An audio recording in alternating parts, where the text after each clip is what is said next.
ఉన్నట్టుండి ఓ వాహనం. అందులో నుంచి ఇద్దరు లవర్స్ సరదాగా మాట్లాడుకుంటున్నట్టుంటారు. ఆ ప్రాంతంలో అంతా నిర్మానుష్యంగా ఉందని చూశాక ఒక్కసారిగా దొంగతనానికి దిగుతారు.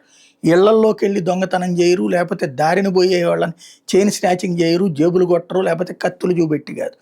లైన్‌లో ఖాళీగా వాహనాలు ఎక్కడైతే పెట్టుంటాయో ఆ ప్రాంతంలో జనం ఎక్కడ లేరో చూసి, అక్కడ దాంట్లో నుంచి పెట్రోలు అయి కొట్టేస్తున్నారు. పెట్రోల్ కొట్టేస్తున్నారు, ప్రధానంగా డీజిల్ కొట్టేస్తున్నారు.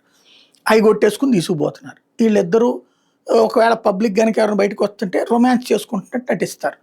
అసలు విషయం ఏంటి అంటే ప్రేమికులకి ఇప్పుడు పెరిగిన పెట్రోల్ కారణంగా డబ్బులు అవసరమయ్యినా, లేకపోతే గనక దొంగతనాలు పెద్ద దొంగతనాలైతే పబ్లిక్ కంప్లెయింట్ చేస్తారేమో గానీ, ఇదైతే గనక ఎవరు పట్టించుకోరు అనుకున్నారో తెలీదు. హన్మకొండలో జరిగినటువంటిది ఒక సీసీటీవీ ఫుటేజీని ఒక ఇంటి యజమాని క్రాస్ చెక్ చేసుకుంటుంటే, ఆ ప్రాంతంలో ఈ లవర్స్‌కి సంబంధించిన విషయం బయటపడింది. ఇప్పుడు పోలీసులకి ఇన్ఫార్మ్ చేశారు.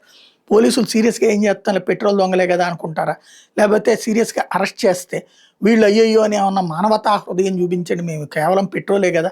పెట్రోల్ ధరలు పెరిగిపోయి ప్రేమించుకోవడానికి ఇబ్బందయ్యి బైక్ మీద మా లవర్ తీసుకెళ్ళడానికి కష్టమవుతుంది కాబట్టి తీసుకెళ్తున్నాను ఏమన్నా కథ చెప్తే దానికి అనుగుణంగా మీమ్స్ వస్తాయి. ఏం జరుగుద్దో చూద్దాం.